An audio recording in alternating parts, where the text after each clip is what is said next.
Right. Still people coming in, so we'll keep going in. So just to let you know, my name's Tracy McCutcheon, and I have been talking shit officially for about 17 years with FECPAC, possibly a bit longer if you ask my friends and family. As the host of FECPAC Monday, I want to try and debunk a few myths and generally get some practical advice and generally help people navigate the world of parasites and drench resistance and drench use. Before I go much further, I want to just be clear that FECPAC is not anti-drench. I like to consider us part of the drench protection program, reducing drench use so that we can use, so the drenches that we have available continue to be available for use and effective for many, many happy years to come. Tonight, we're going to pick the brain of Greg Mirams, founder and managing director of FECPAC and parent company Techion. Greg has been in the ficking space for 30 years. So if anyone knows their shit, it's Greg. We'll get a bit of the past, present and future from Greg, and at the end there'll be a chance to ask questions. So make sure that you write your questions down or pop them in the chat and we can get to them at the end. The beauty of a webinar is that I don't have to tell anyone where the bathrooms are or how to escape in the event of an emergency. So we can just kick in. I'm hoping to only take up about 30 minutes of your time. So by then your cup of tea should be at a good drinking temperature. Welcome, Greg. Welcome, Tracy. I can't say I've had a higher compliment than 30 years of talking shit. It was very nice of you to say so. It's not an untruth. No, this is true. It is. It's still a bit of a shit show in a lot of parts of the world. So it's still a topic that we need to talk about. Yes. So thank you. Thank you for taking the time to join us this evening. We know how busy you are in the fecking world. I want to start by asking you. I just want you to quickly tell us, as a group, what is FEC testing and why should people do it? Well, in its simplest form, a FEC test is just a piece of data that reports against a disease called internal parasites. It's no different than any other data set we use on farm, but in particular it relates to helping us understand the profile of a disease that's the most important disease that affects our production livestock. So for me, I just view it as that. It's a methodology and a data set that we can use to integrate into our farm management is primarily what it is. Okay, so given that piece of information, why FEC testing? Why was that something that you decided that way back in the 90s that you decided farmers needed access to better FEC tests? Why? What? Well, look, I think the reality is that what I was struggling to reconcile in my own thinking, because, you know, I was born and raised on a farm, DBAG, farmer by trade, what I couldn't reconcile was the way that we approached parasite management compared to what we do on farm for many other things. And the part about not being able to reconcile it was, if you boil it all down, the way farmers deal with things they can see, it's very pragmatic, it's direct, it's timely, because we can see it. And yet when it came to parasites, we couldn't see it. So what we did is we just applied chemotherapy to it and we just treated on a regular calendar.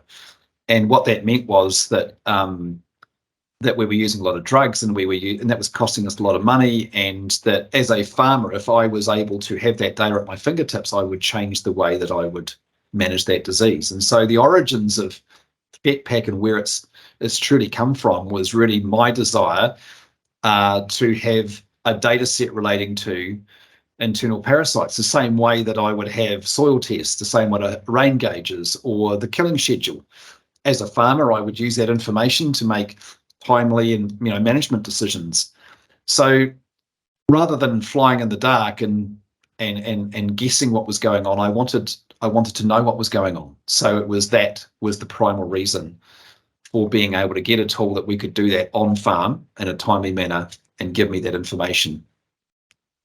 So did you know that drench resistance was going to be a thing, or was a thing, or was there any sign of it way back then? No, Or is it Sorry, evolved as the years have progressed? Yes, sorry for that interlude. That was the cleaner coming in, wanting to know if I had any rubbish in my office. I'm clearly not familiar with the fact we're on a webinar, but anyway. So Tracy, back to your question. Was I aware that drench resistance was going to become an issue? It was certainly being talked about. But for those of you who've been around a wee while, it was in an era when we used Ivermec all the time. This was, and we used Ivermec because we had a lot of BZ resistance developing. We only pretty much had levamisole, Ivermec, and BZs. And at that stage, we were deeply concerned because we were seeing, BZ was failing. We were seeing the first waves of ivermectin failing, and it was increasing quite quickly. So Trace, yes, it was very much a topic that is still relevant today as it was then. It's just the chemical mix and the products we're using has changed. But in essence, Ivermec's a really good example. It was a wonder drug. It would clean your wool. It would change your profitability. It would sort your mother-in-law out. It would do everything. It was a miracle drug. And now we don't have it.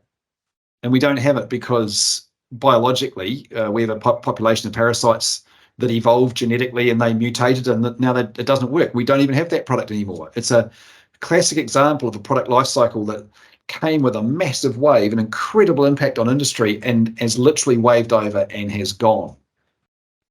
So our past tells us the future.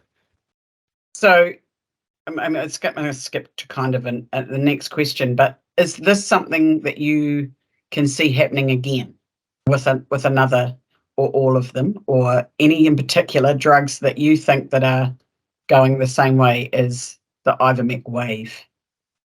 Oh, without doubt. I mean, we've seen that experience has been replicated many times. We've seen compounds come and they're not necessarily, they've gone, but they've changed. So as we started to lose our BZs and our levamisoles, we started to combine them to extend their life. And then we started to combine them even more. What we're seeing now is that gave us a reprieve. It extended the life of some of those compounds. But what's become incredibly apparent, we're now looking down the barrel of 27% of our sheep farms have got triple resistance now, particularly to Trichostrongylis. Now that's evidence, and we've watched that data set in 2020. That was sort of 15%, and it's just ramping. It's just absolutely accelerating. It's hockey sticking away, and people say, well, why is that occurring? And one of the reasons, it's multiple reasons, but one of the core reasons is that most quarantine drenches that farmers use today is if we give them a triple. Well, if 27% of our farms have got triple resistance, basically a third of the time, we're going to move resistance to another farm because a third of the time it's not going to work. And so the continuation of those Ivermec trends are absolutely occurring today. And the question is, Tracy, what's in the pipeline and what's coming? What have we got next? What's in the barrel? What's the next drug that's going to sort our mother-in-law out? Well, we've seen in the last couple of years, we've seen StarTech, which is Derquantal based product. We've also seen Monipantal being Zolvix. We've seen them come on the market particularly Zolvix came on the market as a single active compound, and very quickly we saw resistance developing, like unbelievably quickly. So they put abamectin, they wrapped abamectin into Zolvix, and they've called that Zolvix Plus. So they've extended that life in the same manner that our early combinations, we've done it more recently with Zolvix. I think probably the speed that these compounds are failing is the core issue that the industry needs to get their heads around in terms of how we how we mitigate that change and what we do as an industry to adjust to that, because it's going to happen. It's going to continue to happen. And as you said right at the start, we need these compounds to be effective. We need to extend their life as long as possible. And we need to do that. We need to understand what goes on around those compounds' use and how we can use a whole lot of other tools in our toolbox to actually deal with this issue. And there are many of them. Well, we're going to come back to that because everyone wants to hear the things that they can do tomorrow. But just going back to your career and your 30 years of ficking greatness, what's the coolest thing that you've been a part of in your career? Well, I suppose the question is that it still energizes me 30 years on, and I didn't ever think that would be the case, but it's continued to grow. So I think the coolest thing that we've achieved and continue to achieve is that when you can attract international supermarkets like Sainsbury's to back a product and back a project and back a business, that was pretty cool. What we're seeing now is this product that was developed and that we're still immensely passionate about for our primal agricultural livestock sector around the world. We're now seeing it transition and morph into human health. I've got a couple of highlights. I mean, I find myself, in Microsoft's Seattle campus, working with multiple areas of Microsoft around a product that we built for testing sheep shit in New Zealand, and I think that's pretty cool. We've got a major announcement that is going to hit the media later in the year about the work we've been doing in human health, and it's a true agricultural story that's transitioned. It's not leaving livestock. It's not leaving that at all. We've still got a load of product and a whole lot of technology coming out that's going to make this even better. But what's kind of cool, Tracy, to answer your question, is that extension into areas of human health and water testing and aquaculture. I never envisaged that we would be doing that sort of work from these origins. Yeah, and it is exciting. It's exciting for all of us that work in the area as well. What is one thing that concerns you about the future of New Zealand farming? Yeah, it's a really good question. So because of these other things going on, I don't get to go in the field as much anymore. In fact, it's a rare treat if I get to go on farm and we'll go and talk at a farming conference. It's just not a space I've been spending a lot of time in. And recently I was asked to come up and talk at Willie and Sarah Sker's farm in the Cardrona Valley. And what was astounding in that meeting, Tracy, is we went round the farm and we stood on the ridge and we talked about things, and they were all new things.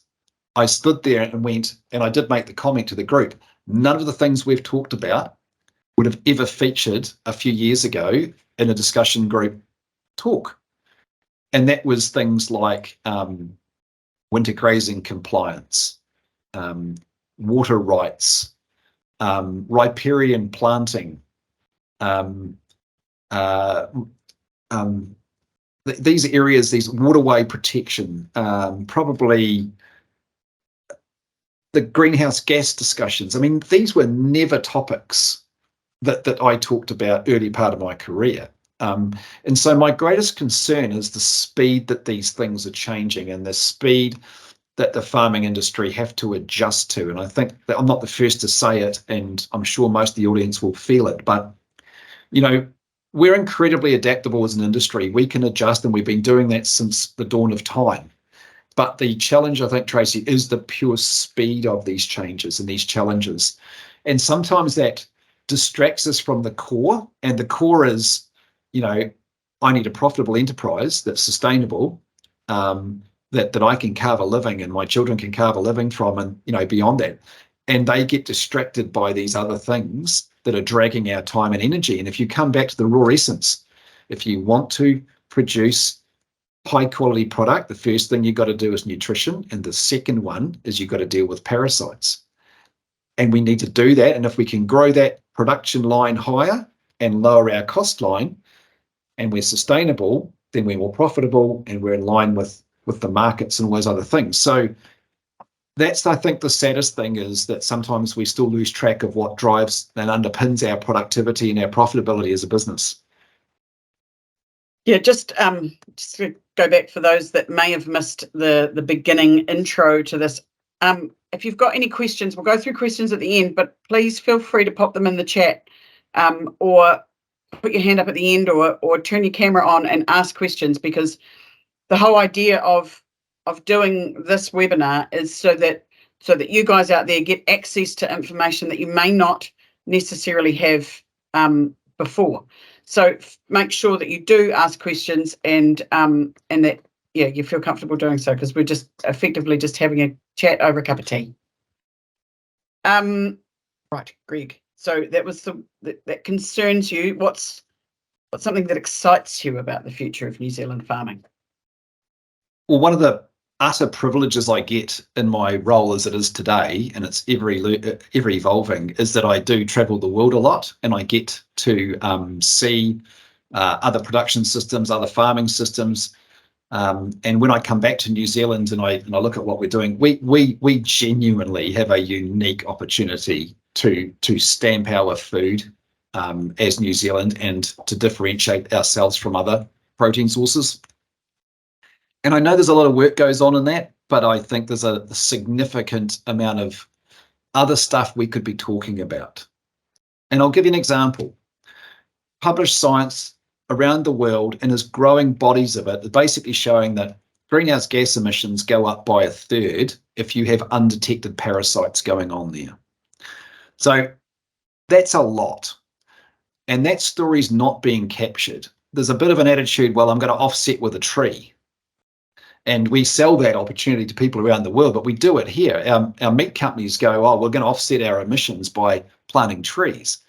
And what frustrates me, but is also a massive opportunity, is, well, what if we talked about the stories that we could do on farm? If we managed our disease profiles better, and we can validate that has greenhouse gas emission reduction, then that's a story we should be telling, and we're not doing that yet. I think it's a massive opportunity because it connects to our true difference. So I'm just as passionate about New Zealand farming as I've ever been, Tracy, but I still get frustrated that we're not capturing the opportunities. And certainly for me, I've been to all the major meat companies. I've sat in front of their boards. I've talked about the opportunities in this area, and there is still little or no action, and it could be a lot better than it currently is. We are not incentivizing the right things yet, which could make such a difference to our international product profile, in my view. And not just that, but actually help the bottom line of the farmer at the same time. You're dead right, because it's very, very rare that you have a story where there's no negatives. If you think about having more data and having farmers being able to see these issues and manage them appropriately, use the right drug, know that it works, don't treat if you don't need to, protect my boundaries, all of those things, the output of all of that is less chemical in our meat, more sustainable on farm, more profitability, less greenhouse gas emissions, better product profile. Like, it just keeps going in terms of the cool story. Why is that not headlining our product? Why are we not grabbing this as an industry and running with it? And it's because we haven't put the right drivers around it. It's also partly because an issue that we're trying to address as FECPAC is, I learned that it's all very well to have an industry that we could sit here on this like-minded podcast and go, farmers should be doing that. Well, what's unusual is that you can go and buy a drench in any vet clinic, any rural retail. You can buy the drench online. But where can you buy a test? Like, it's not that easy to just get a test. You can hunt for a test, but if we're going to truly change our industry, we need the access to testing as easy as the access to drug.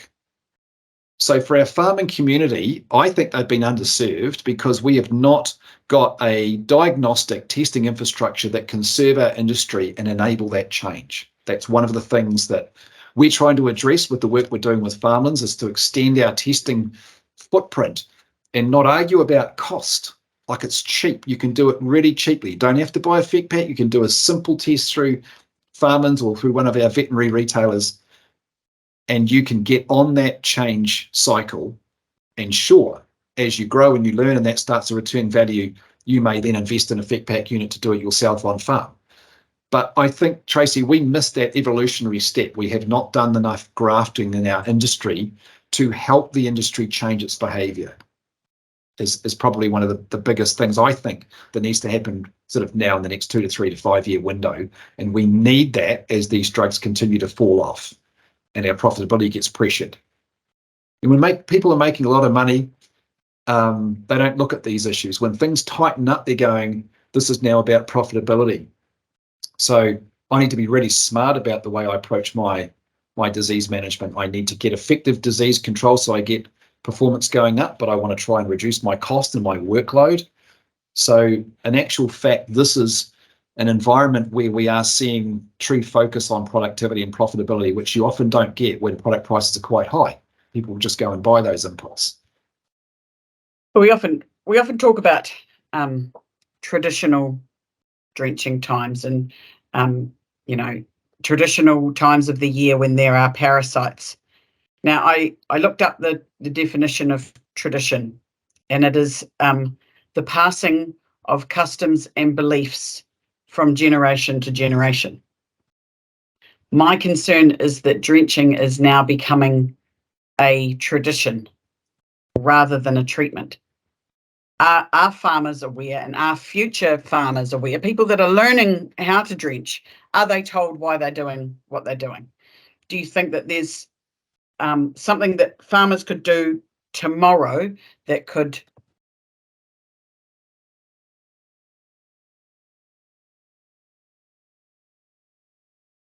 Well, I don't know if anybody else can hear me, but you've frozen, Tracy. Oh, well, see, I'm back. You're back. Now, did I finish my sentence? You finished on what could they do tomorrow, and then you froze for me, so I'm assuming everybody else got frozen. Actually, what could they do? What can they do tomorrow to change the narrative, to change it from being a traditional thing that happens every 4 weeks during the lamb growing season, and this is what Granddad did, this is what Dad did, this is what I'm going to do. What can farmers do tomorrow to change things? Well, look, again, I come back to why the whole thing started. If I use this comparison, right?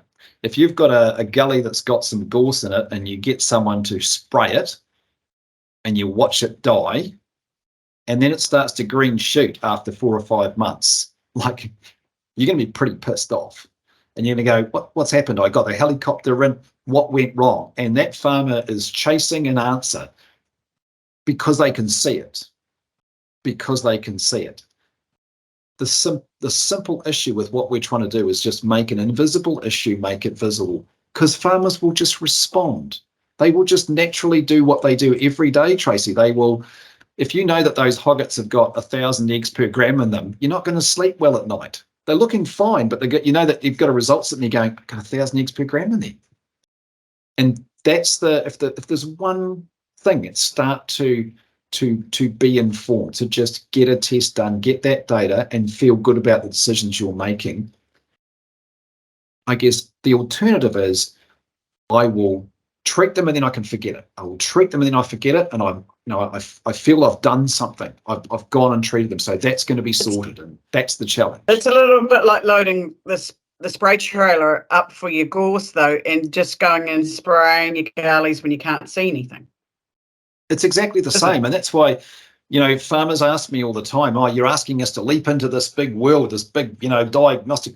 No, we're actually asking you to just do exactly what you do on every other element of your farm, except you don't apply that logic with parasites. Feck it's Monday. Feck on a Monday. Feck it's Monday. But you don't actually have to do that bit, Tracy. You can just go and put the bag over your hand and pick it up off the ground. It's as elegant as that. Elegant. Yep, that's a word that everyone associates with feck testing. Yes. Yep. This is true. Good. That could be the start. The start of something right there. Elegant feck testing. elegant effect testing. So other than drenching and other than testing, something that a farmer can do, like obviously effect testing is pretty much the basics for most of the parasite management, but is there something else that they can do on farm other than drench?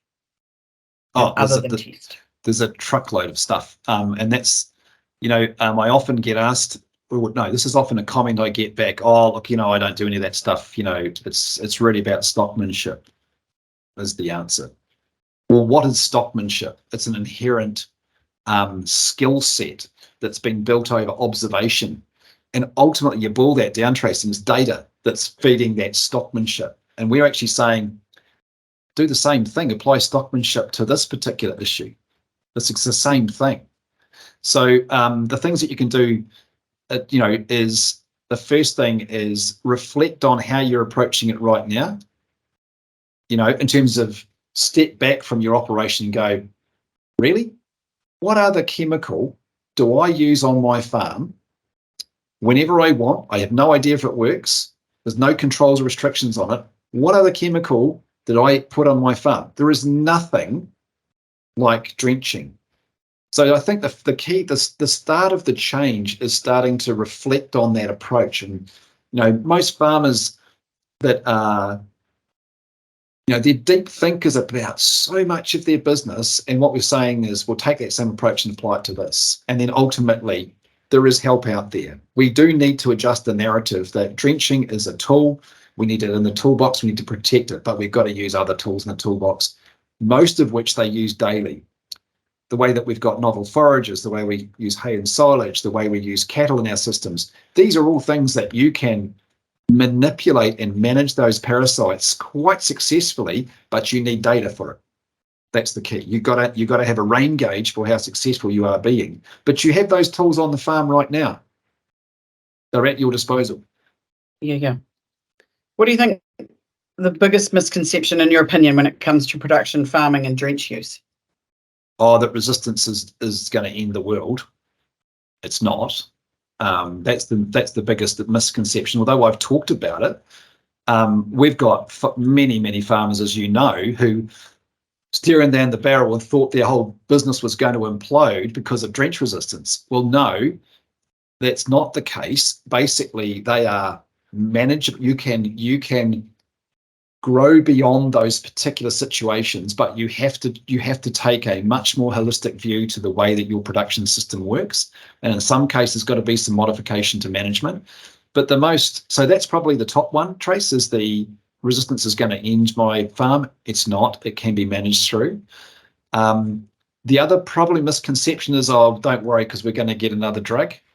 Like they've always brought ones out. And look, years ago, I said, you're not going to get new drugs, and new drugs came. So they made a fool out of me straight away.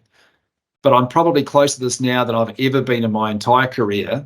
And what I can tell you all is that if a new compound comes along, that's an if, it will be exceedingly extortionately expensive. And it's probably going to face exactly the same issues that we're facing today, because we've not seen any compounds that have not had this issue. And again, I come back to my greatest fear is that currently ivermectin is holding up our entire New Zealand livestock industry. It's in all of our combinations. It's the one compound that's holding it all together, and we're starting to lose it. And so that'll give you an example of, we've got triples that we're now seeing fail. So the history tells us the future, right? So as an industry, we need to learn from that and go, well, how can we adjust our systems so that we're not so reliant on it? Then resistance doesn't become a problem. One of the things that I noticed from talking to farmers is they have a belief that drench will work for 28 days. And that's why we have to treat again after 28 days. But can you tell us roughly how long the average, let's say, without wanting to use brand names, but one that everyone knows, Scanda, BZ levamisole combination kills for how long? Yeah, so that you're right. That's I mean, we live in an age where misinformation or partial fact, call it whatever you like, becomes Fake folklore, news. right? Yeah, fake news. I mean, and I don't know, a lot of this was not intentional, Trace. Like, it wasn't that they set out to do this, but if you pull it all back, we are looking at a biological system. And the biological system means the animal eats these larvae, they've got a period of time before they migrate into L3s and they produce eggs. So there's a biological system going on. So when we have a gut full of parasites and a farmer comes along and doses them, that compound, if it works, will clean out those parasites. And those parasites, the females would have been generating eggs. So when they get killed, the females die, the egg count stops. The animal's still going out and grazing larvae off the grass. Most of those compounds, you will get a matter of days out of them that'll continually be enough in the bloodstream so that when those larvae come in, they'll still get an element of kill, but it's just a few days. And then after that, the larvae will get in and they will start to develop into L3s. But it takes 3 weeks for them to mature in that animal. And then you have worm sex. Worm sex means females produce the eggs. That takes 3 weeks. So the old 28 days was sort of the early stage of protection, plus the 3-week life cycle leaves you 28 days. And so the issue is that if you've got lambs that are grazing highly contaminated feed, they can be drenched every 3 weeks or 28 days. And over the fence, you've got animals grazing on quite clean country. The drenched ones will never outcompete the other ones, Trace. It's the damage is done when they come over the tongue. It's the consumption of larvae that hurts us. So understanding the biology life cycle, understanding the way those drugs work and how long they work for is just a critical piece of information that farmers, when they know it and understand it, they can use that to their advantage. Cool. So we've got some questions coming into the chat, which is great. So while everyone just pops their question in and we can go through them, I want to play a quick game of word association with you, Greg, just to finish off. This concerns me. This concerns me a little bit, Tracy. Good. You'll be pleased to know that worm sex is not one of the word association that I'm going to give you, which, anyway. Okay. So when I say a word, I want you to answer with a one word that comes into your head as quickly as possible with as little thought as possible. So if I say cat, you would say dog. That's a good start. That's a good start. Okay, so we'll start off easy. That one. Yeah, we're going to. All Blacks. Almost. Government. Any day now would be good. Refugia. Confusia. That's you stole that. I've got rights on that. You know that. I've got registered rights on that term. Well, we might come back to that. Feck testing. Essential. Farmers. Potential. Cool. Righto, that's it. I'm going to ask so we go through this series. We've got a few more to happen and I'll give you some more information about that at the end, but I'm going to do that with each one of my candidates go through. So let's have a look at some questions. Egg counts. Can it identify the worm type from the egg count and how effective is it for cattle? So if we start with the worm, can you identify worm type from an egg count? So the first thing you can do from a standard egg count is you can categorize it into 2 groupings of parasites. So one is Nematodiris. That's a lamb affecting parasite. They're big eggs. We can tell them differently from the strongole group. But within the strongole group, you've got a whole lot of species. So a standard off-the-shelf egg count result can differentiate into groups, but it can't speciate. We have to do what's called a larval culture, which traditionally is you take some fecal sample, you mix it up with vermiculite and a bit of moisture, and you put it in an incubator for about 10 days, and you hatch those eggs. And then a parasitologist can look at the little larvae that hatch, and they can tell if it's Homunculus or Trichostrongylus or Teledysagea, right? The work we're doing is is can we use the image and very, very accurately looking at those eggs, can we separate them on an image of them? That technology is in the pipeline. It's not far away. I would like to think within the next 12 months that capability will be available to the marketplace, which will mean that it's immensely quicker. Like it could be done in pretty much real time or very close to, so that we will get speciated egg counts will be an evolution that comes. Second question was cattle, yeah? Yep. So cattle. So egg counting in cattle. It's been a topic of debate.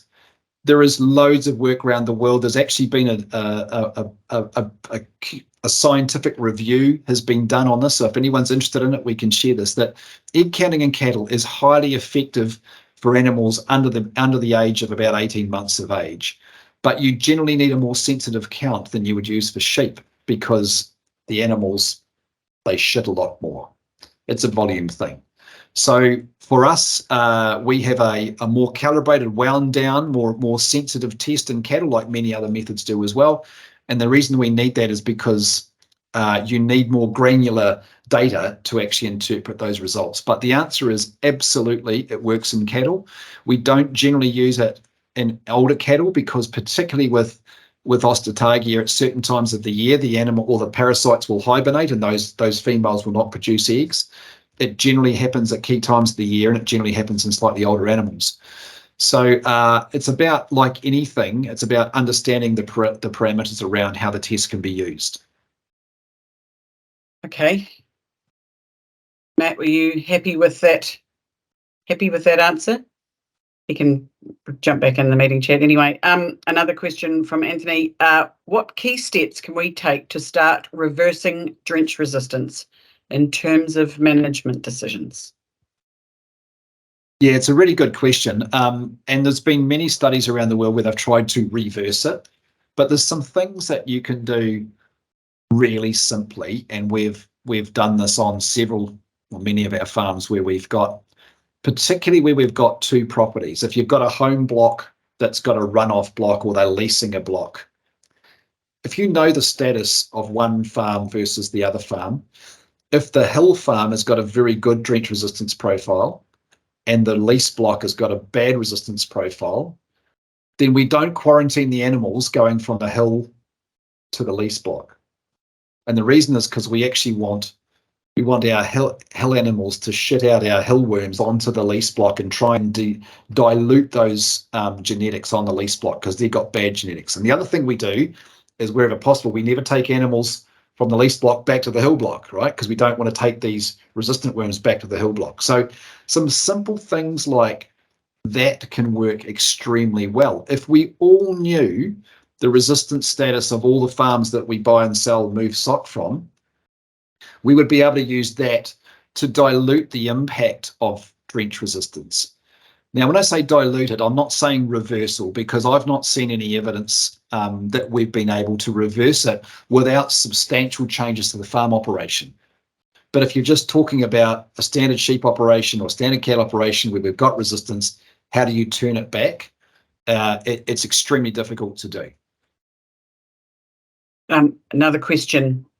What does drench resistance look like on farm? Can you see it? Yeah, it's a really good question, because by the time we see it, and I say when farmers go, something's just not right, you see it when the pressure is on the animals. It's not when there's lots of grass growing and sun shining, because even though you've got drench resistance there, you don't see the impact on the animals, because it's being countered by the fact that they're not eating a lot of larvae, or the larvae are getting diluted with fast grass growth. They're not under pressure. Or they're well fed. Or they're well fed. The pinch times when you see the true impact, and I don't know if you guys, I was talking to one of the New Zealand's most experienced sheep scanners, and I was having a chat and a beer with him, and I said, we're seeing this really start to hit in the autumn, particularly on late lambs, ewe lambs, and hogget conception rates, two-tooth conception rates. And I said, I just about lay money. I said, you've got good farmers that are just seeing their conception rates over time. And he goes, you're absolutely right. I look at, because that scanner has got years of data from farmers and they're watching these conception rates drop, and yet the farmer is still a very good farmer. So we see it, it's like a hidden or a creeping stealing of your productivity. We see it really graphically when it's got over sort of, when you've got drugs working less than sort of 70%. Between 70 and 100%, you don't really see it that much visually. I mean, you might see your lambs growing, 50 grams a day less, but you're not going to pick that up. You're going to put it down to the sun isn't shining and there's no clover in the grass. So where you visually see it with your animals is when you get it, when those efficacies are dropping below 70% and you're at a pinch time. That's when that's when the wheels really fall off. So you're saying that it can sneak in there when you're not looking, and then by the time you've actually seen it and you've seen the production drop and you've seen it and animals at pinch time, it's gone. It's probably been gone. It's probably been failing for 5 years, Tracy. It's probably been a slow drop in performance or in efficacy, and that's just, it only spikes at certain times, and you'd probably put that down as something else. But yeah, it doesn't just go from working to not. It's a progressive slide. Yeah. So what can farmers do if they think they might have drench resistance? Oh, the number one thing is you need to do an efficacy test. It's like anything.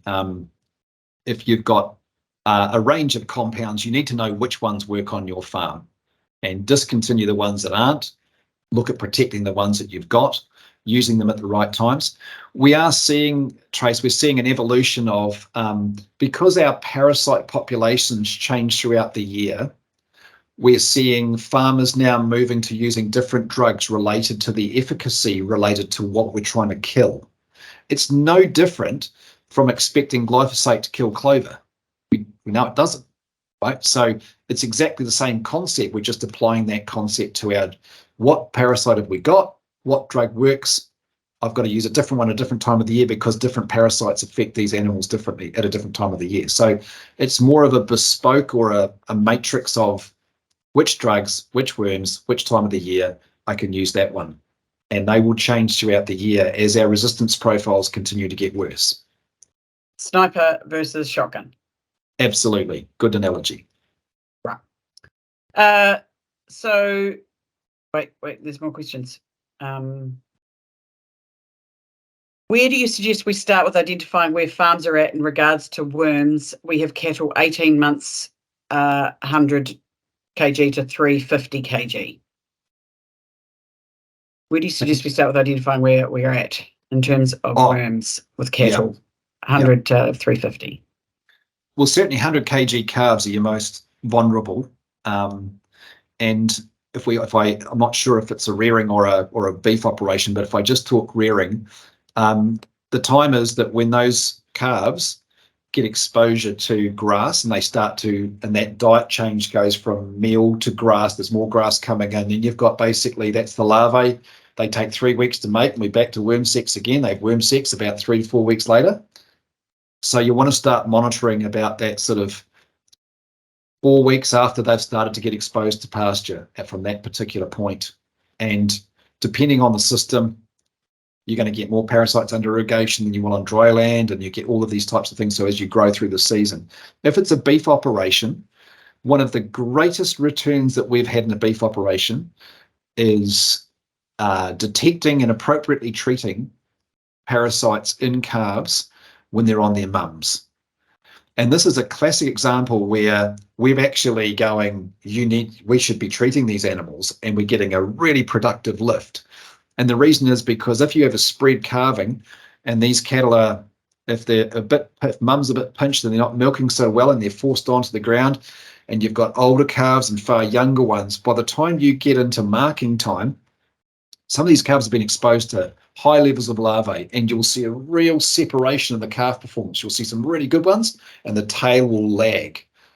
So monitoring egg counts prior to marking, when they're on those calves, you can do it quite easily in the field, and tracking those counts, because we've seen cases where a very cheap treatment in calves on their mums prior to or somewhere in around marking or close to weaning, it's $100 a head at the sale.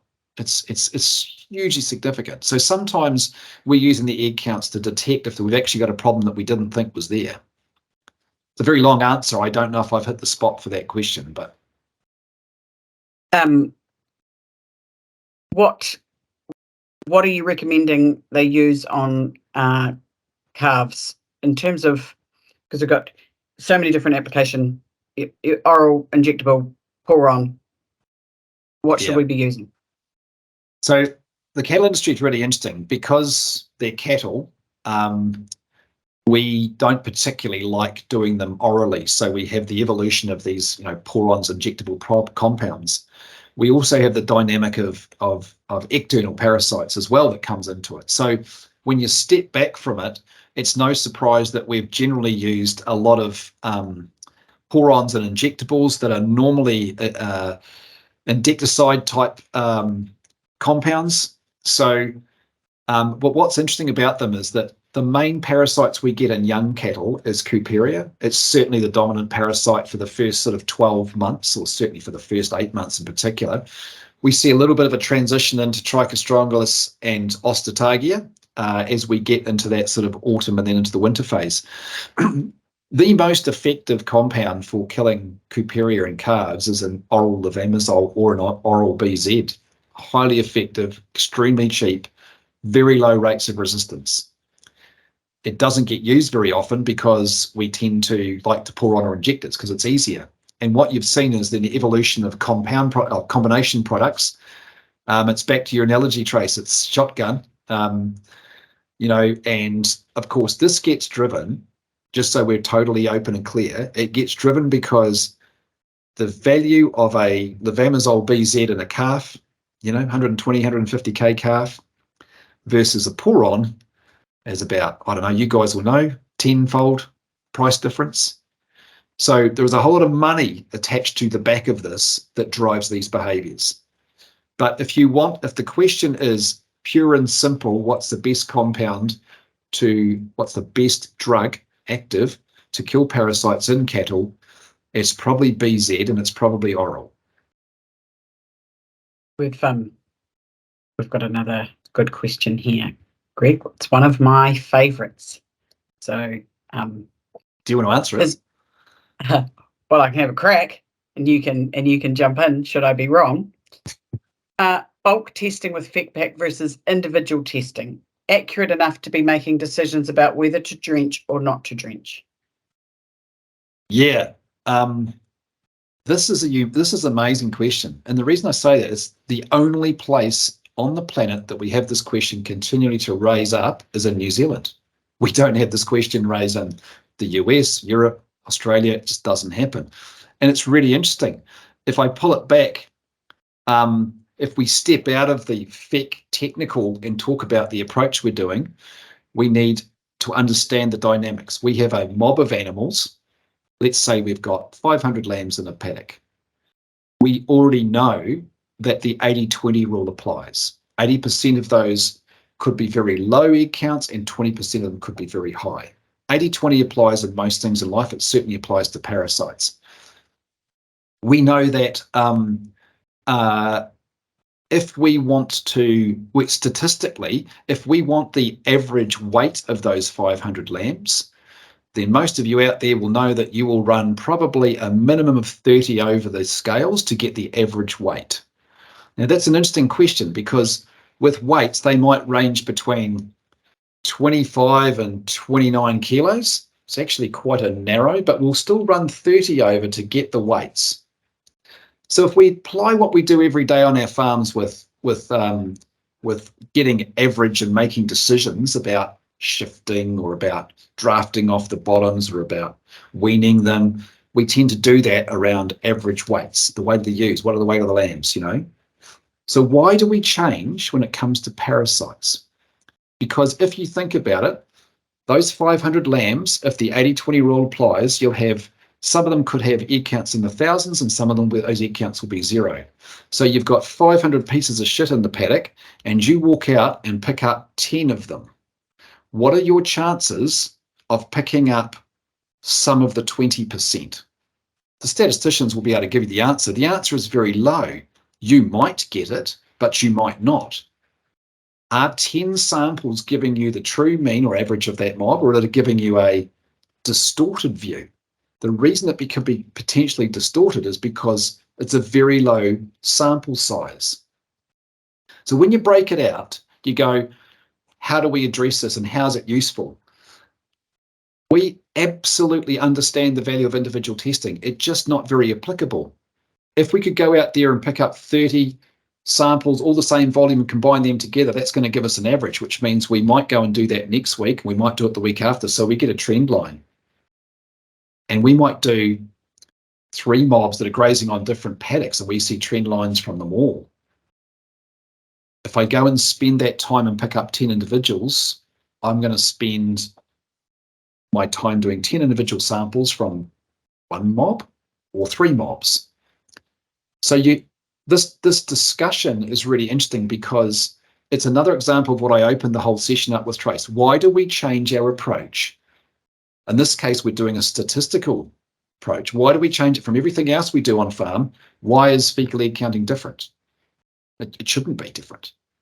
I get this. I get asked this a lot as well, and a lot of people will say, "Oh, but I get the range. I get that there's some at 0 and there's some at 1,000, and so I know that there's the mixture, like you talked about the range. But if we're not actually treating them separately, you're treating based on the average anyway. What does the range tell you? What are you taking the range for? What information is it giving you? It's a really good point. And and I just want to clarify, you can really successfully integrate mob sampling and individual very, very, very cleverly into your system. And I'll give an example. So moving ewes in the winter around a winter rotation. We've got guys that they'll be chugging up out of the gully.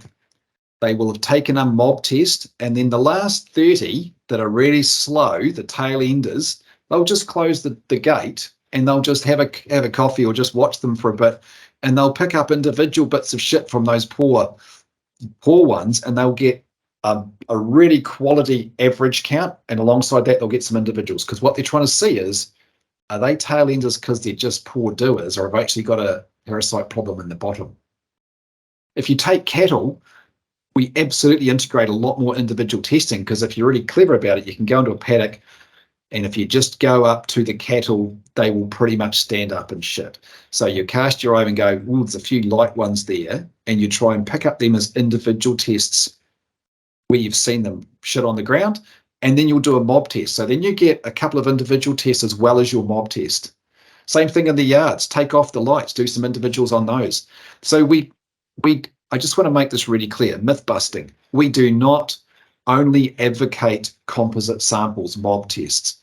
We advocate appropriate testing for what you're trying to do in a world where you're really, really busy, and data over time is way more value than spot data occasionally.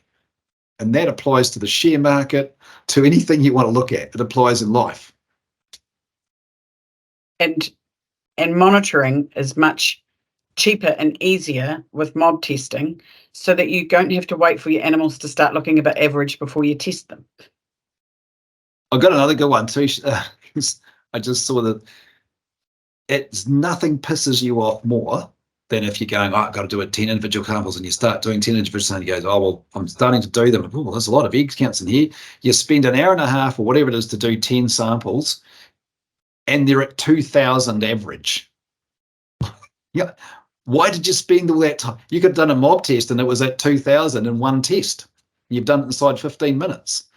So again, it's an integration of the test technique relative to what your question are you asking. What's the question you're asking, I think, is the key use case. Cool. Okay, I think that is most of the questions. Just checking to make sure there's nothing else in here. Okay, something snuck in when I wasn't looking. No. Okay, cool. So we've gone over time. Funny that, Greg. That's so unlike you. Love the questions. It's been really cool. I mean, it's great. great to People are have engaged, questions. and you know, it's this is a bit of a test for us in terms of forums, but it's I just want to say, certainly from my perspective, it's a great way that we can open these topics up and have an honest chat about it. It can be recorded. People can pre-watch it, and you know, thoroughly enjoyed it. So thank you, Tracy, for organising it. Well, thank you very much for your time, Greg, and thank you to everyone for attending. And the next Feck Monday, stay tuned, is Monday the 11th of December. And we're going to be talking to Jenny Dudinsky from Wormwise. So keep an eye out for registering information. We'll send it down the same avenues as we've sent this. Otherwise, like our Facebook page and you'll get more information popping up there. In the new year, we've got another one where we're going to talk to Dr. Frank Turnbull, who's our resident veterinary parasitologist in the UK. He's going to give us a bit of an insight just to what's happening in the UK and Europe and the other side of the world, which is quite a different scene to what we've got going on here. So, yes, one before Christmas and another one afterwards, and then one just before field days. And yeah, we will see you at field days as well. We're going to send out a quick survey to make sure that we are covering all of the things that you want to cover. And if you've got any burning questions, feel free to email us or contact us via our website, and we'd be happy to help you and answer as many questions as we can. So thank you all very much for coming, and you can now go back to your cups of tea.